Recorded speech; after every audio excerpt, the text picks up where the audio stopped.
오늘 설교의 제목은 성전이 되어간다라는 제목으로 말씀을 나누려고 합니다. 지난주에 우리가 19절서부터 22절까지를 좀 더 자세히 봤었습니다. 19절부터 22절의 내용 중에서도 특별히 앞에 있는 두 가지를 더 열심히 봤죠. 19절에 보면 이렇게 되어 있었습니다. 그러므로 이제부터 너희가 외인도 아니요 손도 아니요 오직 성도들과 동일한 시민이요 하나님의 권속이라.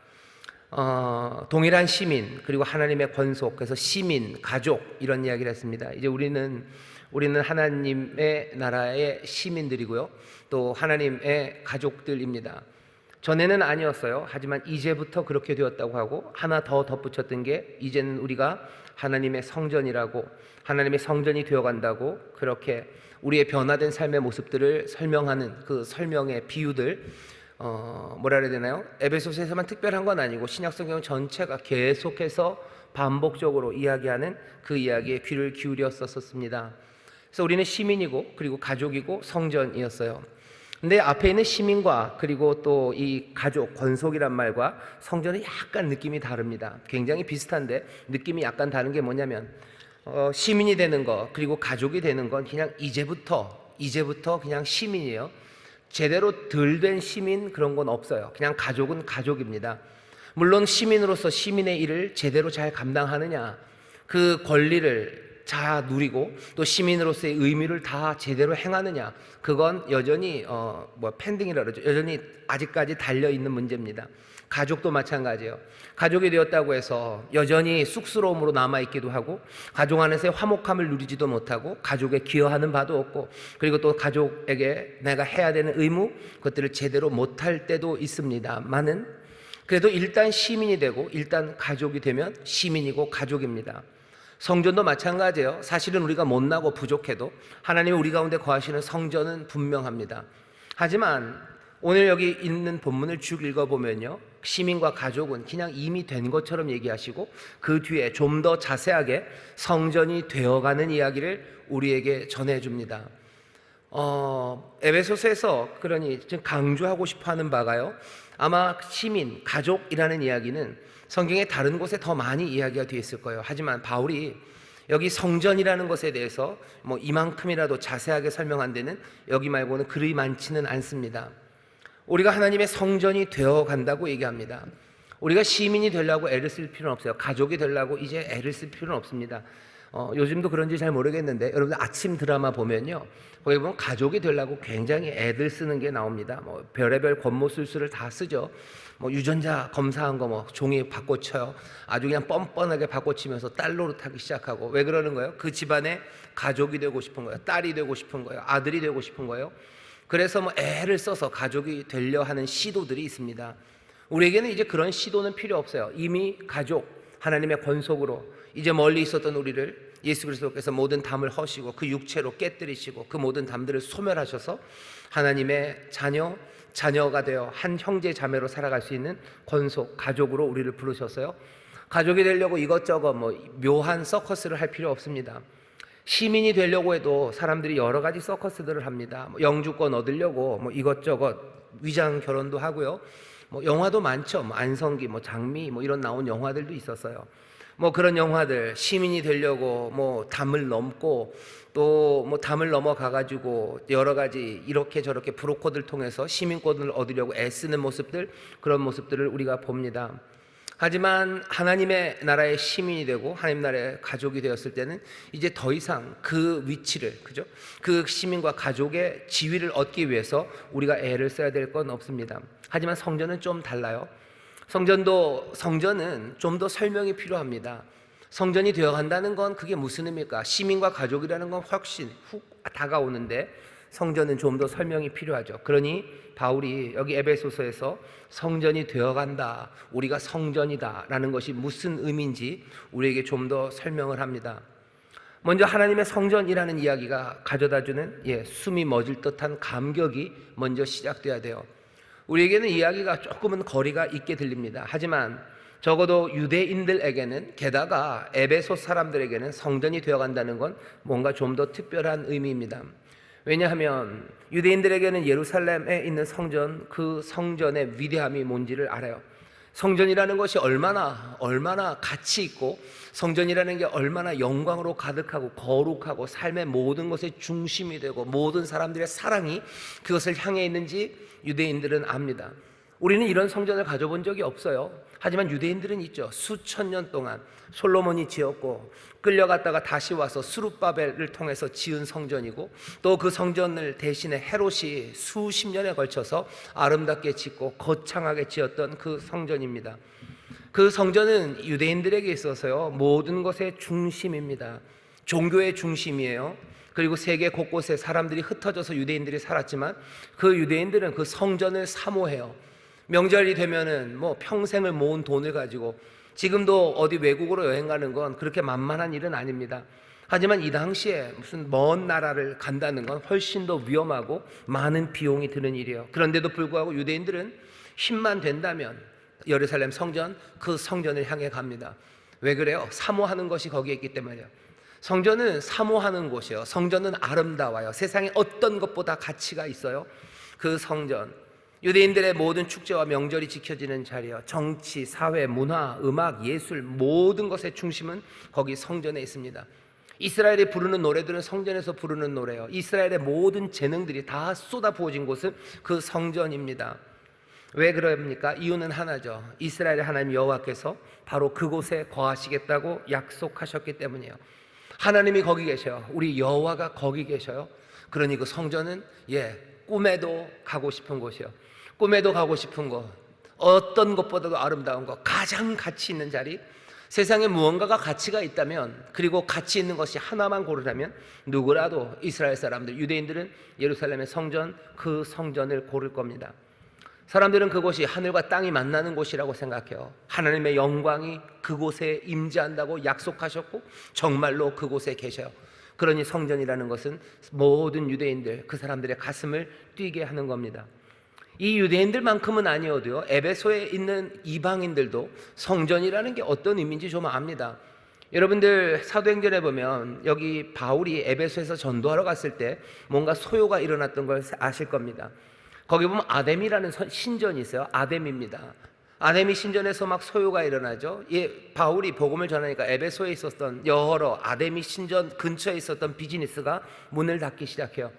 왜냐하면 아담이라는 신전이 어마어마합니다. 여러분들 어렸을 때 소년중앙 이런 거 보시면 그냥 시도 때도 없이 가끔 세계 7대 불가사의 그래가지고 무슨 하늘정원, 무슨 피라밋, 이집트 알렉산드리아에 있는 도서관 이러면서 7개 얘기하는 게 있어요. 그 중에 하나가 항상 끼는 게 에베소의 이 아데미 신전입니다.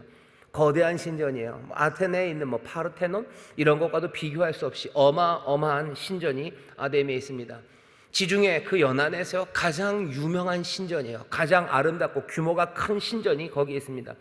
에베소는 그것들을 자랑해요. 우리의 자랑이죠. 우리의 자랑은 아데미 신전이에요. 이 아데미 신전에서 그러니 경제적으로 비즈니스가 활발합니다. 왜? 이 지중해 연안에 있는 많은 사람들이요, 아데미 신전에 와요. 거기가 너무 유명하고 너무 크고 그러면 거기 신발이 있을 것 같죠. 그러니까 사람들이 옵니다. 오면 그냥 왔다 가지 않아요. 그냥 왔다 가지 않죠. 홍콩 영화 같은 거 봐도 거기 가면은 이렇게 향이라도 꽂고 이러죠. 돈 내고 그거 사죠. 그러니 그 아데미 신전 근처에서 많은 사람들이 아데미 신전을 통해서 비즈니스를 하고 산업을 발전시키고 에베소는 아데미 신전으로 부유해집니다. 에베소에 있는 사람들은 신전이 뭔지 알아요. 그것이 얼마나 가치 있는 건지 알아요. 거기에 있는 그 아름다움을 알아요. 거기에 있는 온갖 조각들, 장식들, 거기에 꾸며 놓은 것들, 반짝반짝 닦아 놓은 것들, 사람들이 거기에 대한 태도들, 그 모든 것들을 이 사람들이 다 본 겁니다. 신전, 성전이라는 것이 무엇인지, 하나님의 성전이다라고 바울이 우리를 불렀을 때 우리는 어쩌면 이 사람들보다는 덜 가슴이 뛸 줄 모르지만 이 말을 듣는 에베소 사람이나 이 말을 듣는 유대인 신자들은요, 가슴이 떨리는 일이에요. 우리가 하나님의 성전이라고, 우리가 예루살렘 그 성전이라고, 그 솔로몬이 만들었던 그 성전, 헤롯이 만들었기 때문에 뭔가 조금 가치는 조금 지저분해진 것 같긴 하지만 이전과 비교할 수 없는 몇 배나 되는 크기의 그 찬란한 금으로 장식한 그 아름다움이 우리라고 라는 이야기가요, 가슴이 떨리는 그런 이야기입니다. 하나님의 성전이라고 우리를 부르셔요. 제가 설명을 하느라고 하지만 잘 안 됩니다. 왜냐하면 우리가 그 경험이 없기 때문이에요. 그래도 좀 상상을 해보세요. 우리가 하나님, 너희가 하나님의 성전이다 라고 말했을 때 그 사람들이 그 말을 들었을 때 숨이 턱 막히는 라는 그 기분이죠. 우리가 정말 하나님의 성전, 우리가 정말 하나님의 그 아름다운 성전이야. 세계에서 가장 아름답고 세상 모든 사람들의 사랑의 대상이고 존경의 대상이고 가치가 충만한 그런 곳이라고. 바울이 지금 이야기하는 건요, 그 성전입니다. 그 성전을 이제 하나님이 어떻게 하시겠다는 거예요? 하나님이 새 성전을 지신대요. 살아계신 하나님이 이제 새로운 성전을 짓고 계시다고. 바로 너희가 지어져가는 그 성전이라고. 예루살렘 그 성전에 계셨던 하나님이, 그 여호와께서 이제 더 이상 거기 계시지 않아요. 예수님이 얘기하시죠. 성전을 헐어라, 성전을 헐어라. 이 성전 헐고, 그러니 하나님의 거처는 사라진 거예요. 뭐 예수님이 허신 건 아닙니다. 하지만 예수님이 그러시죠. 성전을 헐어라, 내가 사흘 만에 내가 다시 짓겠다라고 얘기하셨던 바로 그 말씀 그대로 아버지 하나님, 그 살아계신 하나님은 예루살렘의 성전은 헐어지고 그곳은 이제 더 이상 계시지 않아요. 이제 새로운 성전, 새 성전을 지으십니다. 이건 하나님이 직접 지으시는 성전이요, 솔로몬이 짓는 것도 아니고 스룹바벨이 짓는 것도 아니고 그렇다고 해서 헤롯이 짓는 것도 아닙니다. 하나님이 손수 지으시는 성전이요, 그 새 성전이 어디 다른 데 있지 않아요. 어디 제일 아름다운 산, 무슨 국립공원에 짓지 않으셔요? 세상에서 가장 번화한 도시에 지으시는 것도 아니에요. 하나님께서 그 새 성전을 지금 어디다 지으신답니까? 하나님이 자기가 거처할 그곳으로 삼으신 곳은 세상에 가장 아름다운 곳도 아니고 가장 멋진 건축물도 아니에요. 여기 저와 여러분, 이 공동체 안에, 어쩌면 내 마음 안에 그리고 이 교회, 그리고 하나님의 사랑 가운데 예수 그리스도께 충성하고 또 이제 새로운 부활의 생명을 받은 그 사람들 가운데 하나님이 성전을 지으신대요. 이 성전은 전과 달리 눈에 보이고 손으로 만져지고 돌로 만져진 것 아니에요. 소위 말하는 육체적이고 물질적인 성전이 아니에요. 오히려 더 거룩하고 영원한 영적인 성전입니다. 하나님이 그 새 성전을 지금 지으시겠다고 지금 이 이야기를 우리에게 전하는 겁니다. 하나님이 거하실 공간, 그 공간은 사람들 자체입니다. 하나님이 그것들이 지어지기 전까지는 하나님의 거처가 이 땅에서 없으셔요. 하나님이 하늘로 올라가시면 되는데 하나님은 하늘로 올라가지 않으셔요. 여기서 거처를 마련하시겠대요. 여기 거처를 마련하시겠다는데 그 마련하는 거처는 다른 곳도 아닌 바로 저와 여러분, 우리들 가운데 하나님의 거처를 정하신답니다. 살아계신 하나님이 짓는 새 성전, 예수님께 충성을 맹세하고 복음을 따라 살기로 결단한 우리들의 마음, 우리들의 삶, 그리고 특별히 이 공동체 안에 하나님이 거처를 두기로 하셨답니다. 여러분, 예루살렘 성전 대신에 어떤 성전이 지어지나 보셔요. 그 성전에 관한 이야기입니다. 예루살렘 성전처럼 그렇게 돌로 만들어진 건물 성전은 우리가 어떻게 지어지는지 압니다. 그러면 이 하나님께서 이제 새롭게 지으시는 그 성전은 어떻게 지어지는지 바울이 이 짧은 구절 안에서 우리에게 좀 설명을 해줍니다. 제가 좀 읽어보겠습니다. 20절입니다. 너희는 사도들과 선지자들의 터 위에 세우심을 입은 자라. 그리스도 예수께서 친히 모퉁이 돌이 되셨느니라. 그의 안에서 건물마다 선으로 연결하여 주 안에서 성전이 되어가고. 20절 21절에서요, 성전이 어떻게 지어지는지 그 구조들, 거기에 필요한 여러 가지 요소들, 이런 것들을 설명합니다. 제일 먼저 뭘 얘기하냐면 터에 관하여 얘기합니다. 너희는 사도들과 선지자들의 터 위에 세우심을 입었어요. 하나님이 성전을 지어가시는데요, 사람들 안에 거하실 성전을 지어가시는데 그 터는 사도들과 그리고 선지자들의 터입니다. 터가 굉장히 중요하죠. 터가 잘 닦여져야 그 위에 집을 짓습니다. 마태복음 7장에 보면 예수님이 그러세요. 반석 위에 세운 집이에요. 그리고 모래 위에 세운 집이에요. 모래 위에 세운 집은 큰 물이 나며 창수가 나며 휩쓸려 쓰러질 겁니다. 무너지고 다 깨질 거예요. 하지만 반석 위에 세운 집, 그 집은 든든히 섭니다. 터가 중요해요. 그 터는 다른 것 없습니다. 사도들과 선지자가 그 터, 그 반석이라고 설명합니다. 사도들과 선지자라니 이게 무슨 얘기입니까? 사도들과 선지자는요, 가르치는 일을 하는 사람들입니다. 그렇다고 해서 교회에, 우리 이 교회에요, 가르치는 일을 하는 모든 사람들을 사도와 선지자로 부를 수는 없습니다. 적어도 여기 있는 이 사도들과 선지자들 할 때 이 사도는 영감을 받은 교사들이에요. 뭔가 신적인 계시를 받은 사람들입니다. 보통 교회는 이 사도를 어떻게 이해하냐면 예수님이 택하시고 부르신 사람들, 예수님의 죽으심과 부활하신 그래서 부활하신 예수님을 만난 사람들, 예수님에게로부터 직접 가르침을 받은 사람들, 그래서 분명하게 예수의 가르침을 우리에게 전할 수 있는 사람들, 그 사람들을 사도라고 부르는 것으로 보통 이해를 하고 있습니다. 그렇게 따지면 몇 명 안 돼요. 예수님의 제자들 12명 더하기 바울 더하기 예수님의 형제였던 야고보 더하기 한두 명 정도. 그래봐야 10손가락은 좀 넘겠네요.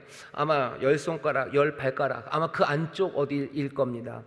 아마도 좀 포함이 된다면 마가, 어쩌면 누가, 예수님의 제자들은 아니었지만 성경을 기록한 사람들, 그 사람들도 될까 말까, 어쩌면 그 정도의 소수의 사람들이에요. 그 사람들이 건물의 터입니다. 우리가 지어져 가요. 내 삶이 하나님이 나에게 거하셔요. 그래서 내가 하나님의 성전입니다. 나중에 한번 얘기하겠지만 하나님의 성전이요, 이런 식으로 얘기해요. 하나님의 영이 너희 안에 거하셔요. 나 한 개인 안에 거하시죠. 그럼 내가 성전입니다. 또 너희들 가운데 거하신다고 고린도전서 3장에서 그러죠. 그러면 뭐예요? 이 교회가 믿음의 사람들이 하나님의 성전입니다. 내 삶이 서는 것, 하나님의 영이 내 안에 거하셔서 내가 성전이 되어 갈 때도 내 삶의 그 기초는 뭐가 되어야 되는 거예요? 사도가 되어야 되는 거예요. 우리 이 한 교회가, 이 공동체가 모여서 하나의 교회, 한 몸을 이룰 때도요, 그 밑바탕의 그 기초는, 터는 사도들이 터가 되어야 됩니다. 사도들이라는 그 사람이 터가 되는 건 아니에요. 그 사도들이 전하는 그 예수님의 말씀과 교훈, 그것이 터가 되어야 됩니다. 거기서부터 시작하는 거예요. 선지자는 뭡니까? 선지자도 마찬가지죠. 하나님의 말씀, 그 말씀이 임해서 하나님의 말씀을 전하는 사람들, 그 사람들이 선지자들입니다. 아, 그래요? 그럼 이 사람들은 또 누굽니까? 보통 그래서 이 사도들과 선지자라는 건 이렇게들 이해합니다. 사도들, 예수님으로부터 말씀을 받아서 가르친 바로 그 일군의 사람들. 선지자들, 그러면 구약에 하나님께서 선지자들을 통해서 말씀하셨어요. 그러니 구약 성경을 기록한 많은 하나님의 선지자들, 그래서 사도들과 선지자들, 그러면 구약과 신약의 하나님의 말씀이라고 생각해요. 구약과 신약이라는 하나님의 말씀 위에 터를 잡아요. 그게 기초예요. 그것이 우리의 기준이에요. 흔들릴 수 없어요. 그 위에 교회가, 그리고 내 삶이 서야지 우리가 하나님의 성전으로 설 수 있어요. 다른 모래 위에 세운다면 그것들은 비가 오고 창수가 날 때 그냥 무너져 내릴 겁니다. 무너지는 성전이 될 수 없죠. 그러니 우리의 모든 삶과 그리고 우리의 공동체의 기초가 구약 성경, 또 신약 성경, 하나님의 말씀이라고들 이해들을 합니다. 그렇게 이해하는 축이 있고요. 또 하나는 약간 조금 묘한 말입니다. 사도들과 선지자들이라고 그래요. 그럼 사도들이 신약이고 선지자들이 구약이면 조금 이상하죠. 구약, 신약 이렇게 얘기해야 되는데 신약, 구약, 이게 이상하다는 거예요. 그러니 이렇게 설명합니다. 사도들이 신약의 사도들이면 그 뒤에 나오는 선지자들은 이 사도들의 영향을 받아서 이 사도들의 그 지도 아래, 그 말씀 안에, 신약의 말씀 안에서 하나님의 말씀을 전하는 그런 사람들이라고 이해하는 사람들도 있습니다. 그러면 구약 성경은 사실 살짝 떨어져 나가요. 그리고 뭐만 남아요? 신약 성경만 남습니다. 그래서 그렇게 주장하는 거죠. 교회는, 성전은 하나님의 말씀, 특별히 신약의 성경 위에 세워진다고 생각하시는 분들이 있어요.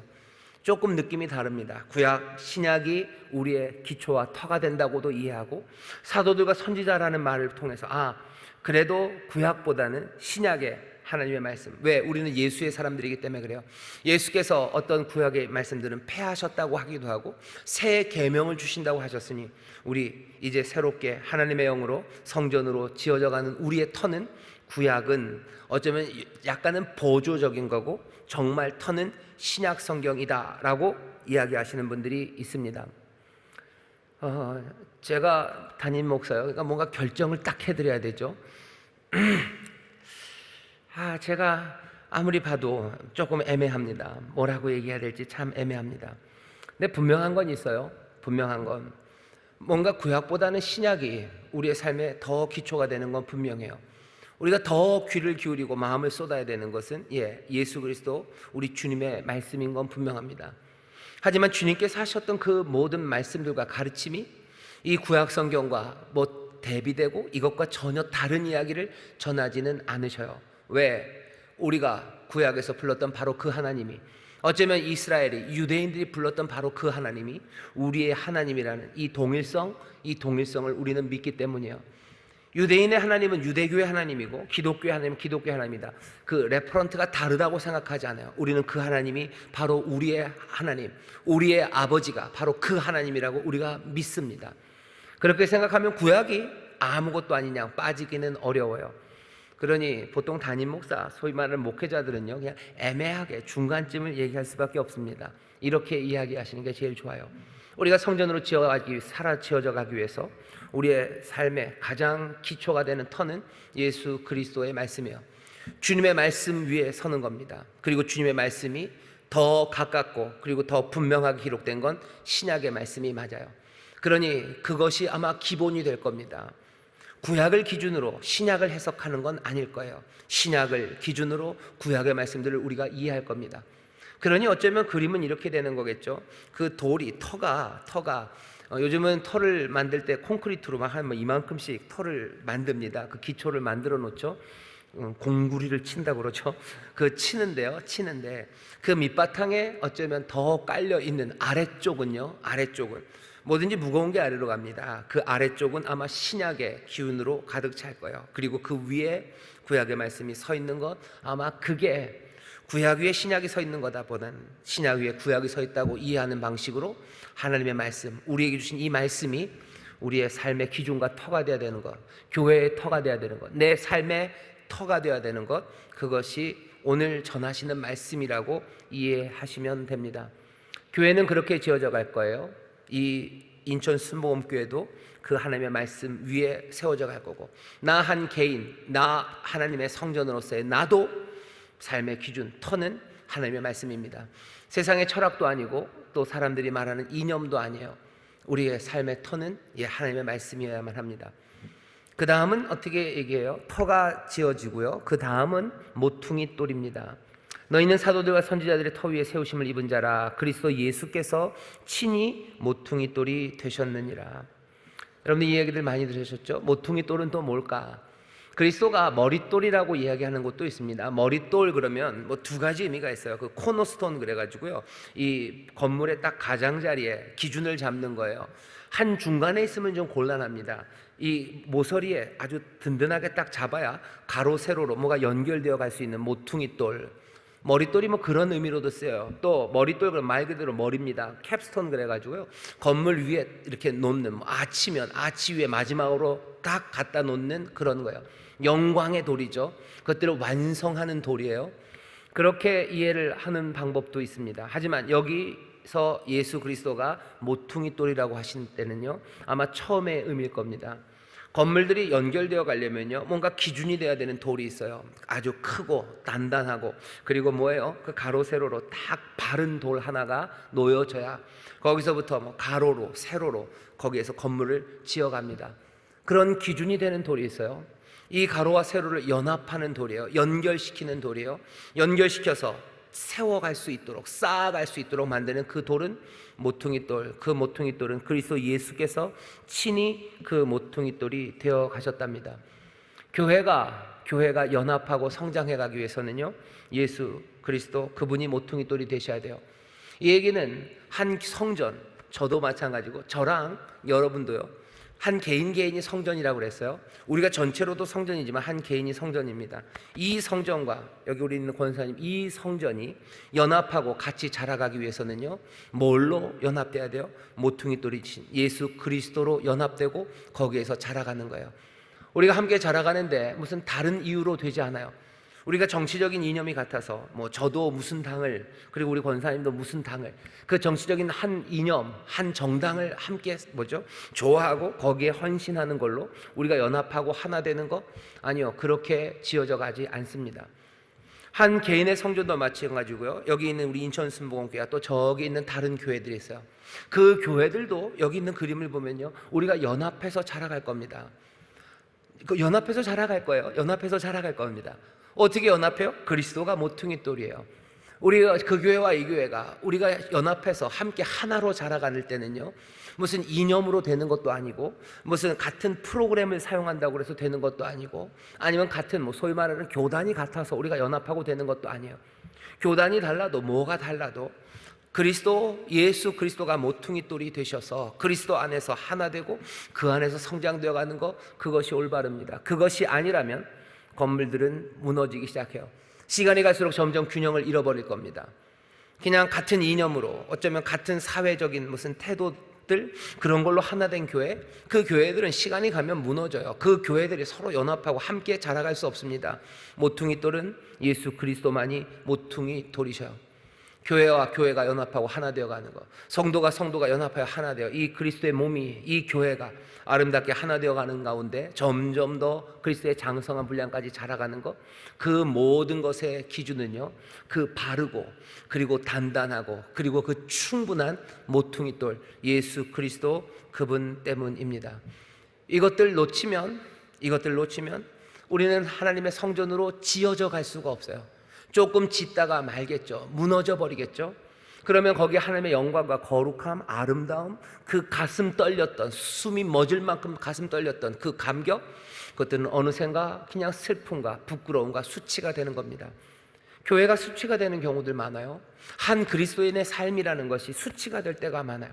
사실은 이 한 사람, 이 그리스도인의 삶이 하나님의 영이 임하고 하나님 말씀하신 것처럼 하나님의 성전으로 자라간다는 것, 하나님의 영광을 드러내는 거예요. 하나님이 어떤 분이신지를 보여주는 내 삶입니다. 그건 어떻게 이루어져요?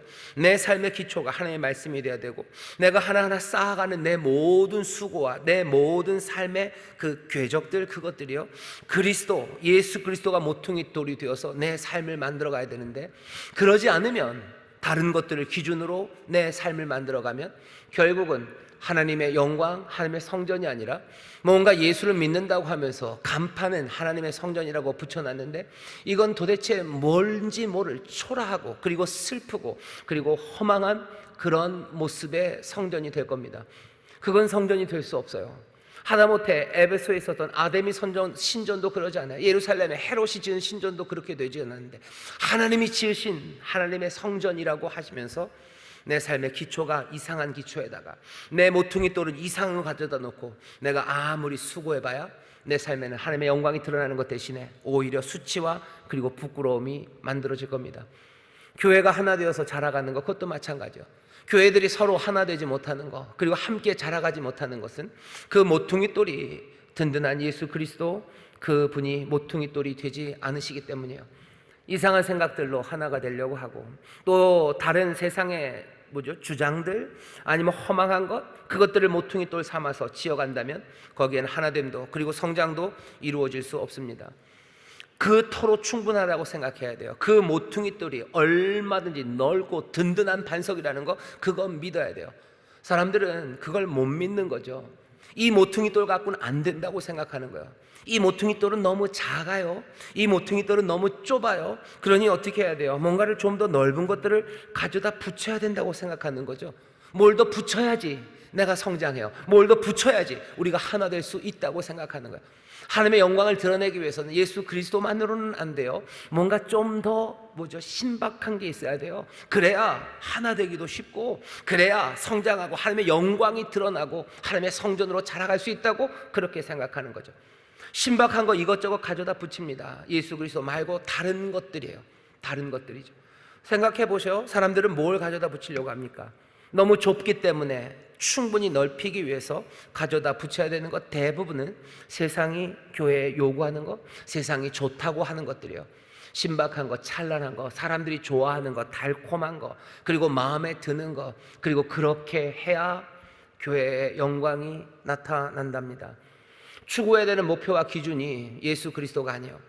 예수 그리스도가 머릿돌이라고 할 때 그 모퉁이 돌 내지는 그 캡스톤, 그 머릿돌 위에 있는 영광의 돌이라고 하는 이유가 뭐냐면, 교회의 영광이 예수 그리스도가 영광이 되고 그것이 기초가 돼야 되는데 다른 방식으로 하는 거예요. 기초도 예수 그리스도가 아니고 그 영광도 예수 그리스도가 아닙니다. 다른 것들 찾으려고 해요. 뭔가 편안한 분위기, 예수 그리스도 갖고는 안 돼요. 그건 너무 딱딱하고 고리타분하고요. 그건 너무 거칠어요. 여기에 편안한 분위기 있어야 되죠. 그러니 교회는 뭘 따라가야 돼요? 교회가 따라가야 되는 기준들은 예수 그리스도가 모퉁이 돌이 되어서 우리의 가로와 세로 충성스럽고 정직하고 그 든든한 그 반석을 따르는 게 아니라 커피숍을 따라가야 돼요. 그래야 교회가 하나 돼요. 그래야 교회가 영광이 그리고 성장이 이루어져요. 어떻게 되면 커피숍을 닮을까요? 커피숍에 향기가 있어야 돼요. 커피숍에 안락함이 있어야 돼요. 편안하게 왔다가 편안하게 가야 돼요. 드라이브 트루 돼야 되는 거죠. 주차장 있어야 되는 거죠.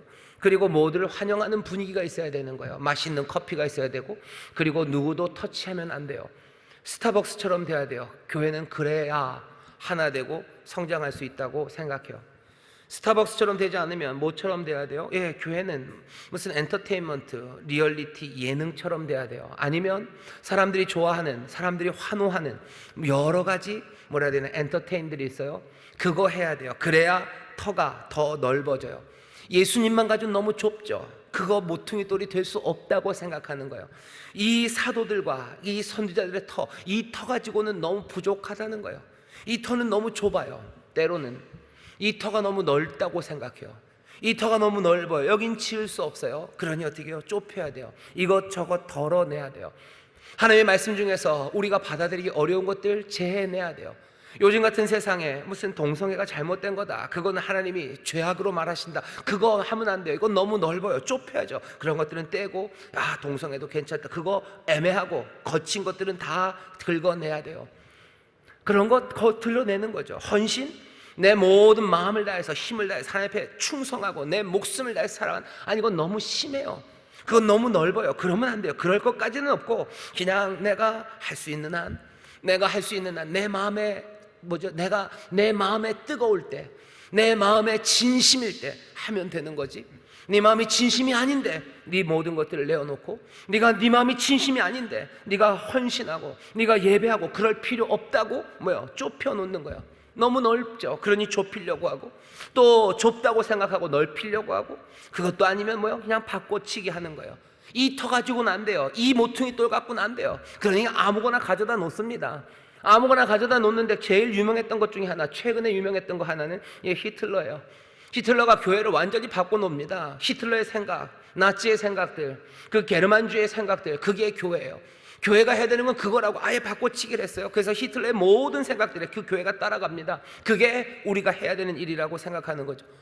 꽤나 많은 소위 말하는 민족주의 교회라는 사람들이 하는 이야기도 굉장히 비슷합니다.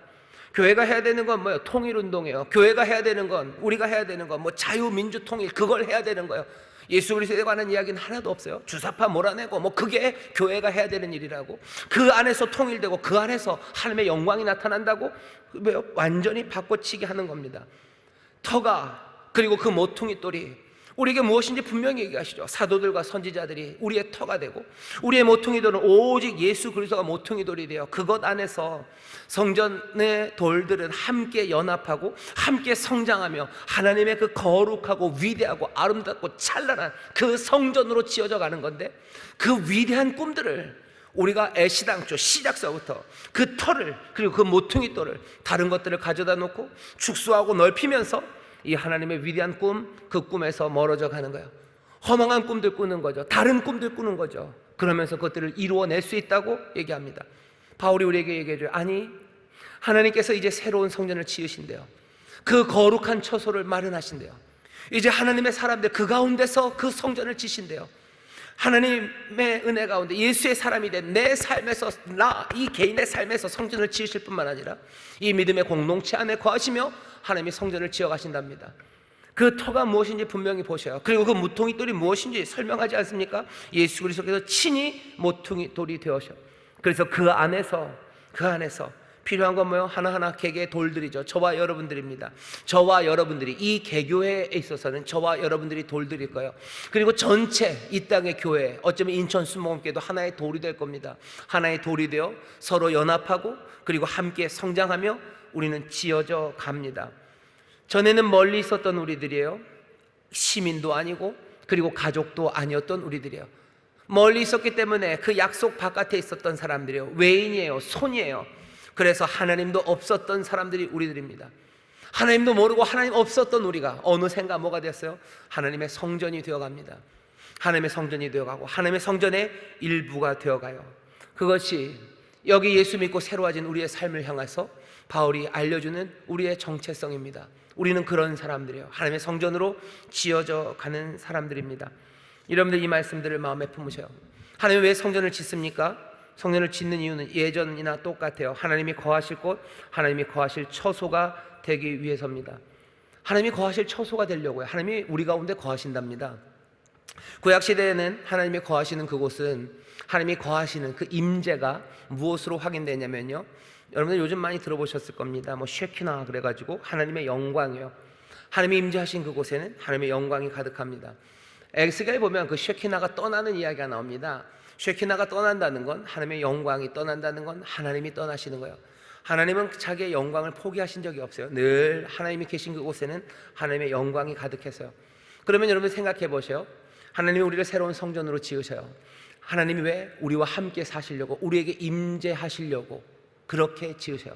내 삶에 그리고 내 마음에 하나님이 임재하셔요. 하나님의 영이, 하나님의 거룩하신 그 영이 내 마음과 내 삶에 거하시며 나는 하나님의 성전이 됩니다. 나 한 개인만이 아니라 이 공동체, 그렇죠? 우리 교회, 우리 가운데 하나님의 영이 계시며 여기 그러니 하나님의 영광이 가득할 거예요. 구약시대에는 쉐키나라는 것으로 하나님의 임재가 확인됐습니다. 내가 하나님의 임재하신 하나님의 성전인 것, 우리가 하나님의 성전인 건 무엇으로 확인됩니까? 구약식으로 말하면 쉐키나로 확인이 돼야 돼요. 우리에게도 그 쉐키나가 있는지 봐야 되죠. 있어야 됩니다. 왠지 아세요? 예수님에 대해서 요한복음에서 요한이 말할 때 1장 14절입니다. 기억나시나요?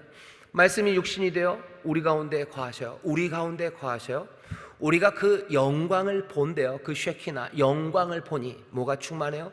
은혜와 진리가 충만하더라 라고 얘기합니다. 그리스도 안에 그 영광은 뭘로 나타나요? 은혜와 진리로 나타납니다. 하나님이 은혜로우셔요. 하나님이 진리셔요. 우리에게는 어떤 식으로 나타나요? 예수님을 그대로 담는다면, 우리에게 임하신 하나님의 영광은, 우리가 하나님의 성전이라면 우리 안에는 뭐가 있어야 돼요? 진리와 그리고 은혜가 충만해야 합니다. 진리와 은혜가 충만해야 돼요. 여러분들 오늘 본문을 보면 이렇게 되어 있습니다. 그의 안에서, 21절이죠. 그의 안에서, 그리스도 안에서 건물마다 연결하여 주 안에서 성전이 되어가고, 22절은 너희도 또 성령 안에서요. 건물이 지어져 가고, 그래서 하나님의 임재하시는 거룩한 곳이 되어가는 건 두 가지 안에서입니다. 하나는 그의 안에서, 그리고 하나는 성령 안에서예요. 우리가 성령 안에, 우리가 그리스도 안에, 또 그러니 그리스도가 우리 안에, 그리고 성령이 우리 안에 계시는 것이 어쩌면 하나님의 성전, 하나님이 거하시는 그 영광의 아름다운 쉐키나, 그 임재의 확인 표현입니다. 우리 가운데 성령의 충만함이 있는지, 그리고 우리는 그리스도로 충만한지, 그것이 하나님의 영광을 드러낼 거예요.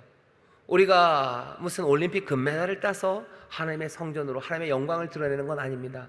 올림픽 금메달 참 좋아요. 예, 좋습니다. 정말로 많이들 따셨으면 좋겠어요. 우리 교회도 올림픽 금메달리스트가 한 570명쯤 있었으면 좋겠어요. 좋습니다. 아멘 하셨어요? 네, 좋습니다. 하지만 하나님의 임재가 정말로 확인되는 건, 예, 은혜와 진리가 충만하듯이 그 그리스도, 그리고 그 놀라우신 성령, 그것이 우리 안에 드러날 때요. 어떻게 드러납니까? 어떻게 그 말씀이, 그 그리스도가, 그 성령이 우리 안에서, 아들의 영광이, 그리고 성령의 그 놀라우신 영광이 우리 가운데 어떻게 드러납니까? 아들의 영광은 우리가 알아요. 그리스도, 우리가 그리스도와 함께한 후사가 되어서 그리스도의 삶을 살아갈 겁니다. 내 안에 그리스도는 내가 그리스도의 삶을 살아가면서 나타나기 시작해요. 그리스도의 영광, 그리스도와 함께한 고난, 그 형상을 닮아가는 길입니다. 내 한 개인이, 그리고 교회가 그리스도 닮아가는 거예요. 거기에 하나님의 영광이 보입니다. 그 거룩함이 거기에 있어요. 이 방법이 뭔지 잘 모르신다면 에베소 좀 더 읽어가셔요. 그리스도의 형상으로 살아가는 것, 하나 되어가는 것, 성령이 하나 되게 하신 것을 힘써 지키는 것, 옛사람을 벗어버리고 새 사람을 입는 것, 옛 악한 행실들 다 뒤로 하고 이제 그 진리를 따라서, 그 선함을 따라서 변화된 삶을 살아가는 것, 성령의 충만함, 술 취하여 방탕하는 것 아니라 성령의 충만함 가운데 시와 찬미와 신령한 노래로 서로 화답하며 하나님을 찬양하고 모든 일 범사에 예수 그리스도로 말미암아 하나님 앞에 감사하고 그리스도를 경외함으로 서로를 피차 복종하며 그렇게 살아가는 성령의 충만한 삶들, 그리고 그리스도로 충만한 그 삶, 거기에 하나님의 영광이 나타납니다. 우리가 요즘 소명 이야기를 해요. 소명 이야기를 합니다. 내가 소명을 이루는 그 자리가 내 안에 그리스도가, 내 안에 성령께서 드러나는 자리입니다. 어렵고 힘들고 떨리는 그 세상에서 모든 사람들이 기절할 만하게 그렇게 혼미해질 수밖에 없는 두려움의 세상에서 모두가 다 술 취하고 방탕하고 염려하여 꼼짝 못하는 그 세상에서 자기의 소명을 따라 걷는 사람들, 그 사람들이 그리스도의 영광, 아들의 영광과 그 성령의 영광을 드러내며 살아가는 사람이에요. 이 사람들은 성령으로 살아요. 이 사람들은 그리스도를 따라 살아가요. 그것이 하나님의 영광을 우리에게 드러낼 겁니다. 우리가 하나님의 성전으로 어떤 영광을 드러낼 겁니까? 우리가 하나님의 성전이 세상에서 가장 부유한 사람들이 되어야 되는 건가요? 우리가 하나님의 영광, 하나님의 놀라우신 임재가 거하시는 그곳이니 세상은 할 수 없는 무슨 그 능력, 초능력들 뭐 이런 거 해야 되나요? 무슨 그 반지, 그 보석들 모아야 되는 겁니까?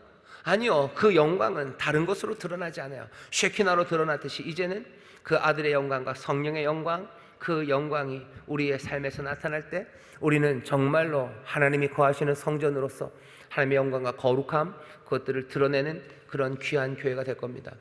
내 삶이 어떻게 하나님의 임재가 되어야 할지에 대한 그 그림을 그리셔요. 우리 교회가 어떻게 하나님의 임재하시는 성전, 정말로 제대로 된 성전이 되어 갈지에 대한 그림을 그리셔요. 그 터 위에 그 모퉁이 돌 따라서 아들의 영광과 성령의 영광이 드러나는 삶, 드러나는 교회, 그 교회가 하나님이 거하시는 교회입니다. 하나님께서는 자기가 거하실 새 성전을 우리 가운데 짓기 시작하셔서요, 성령을 보내시고 아들의 귀하신 사랑과 그리고 그 헌신, 지금도 수고하시는 그 구원의 역사를 통해서 우리를 그 성전으로 점점점 지어 가실 겁니다.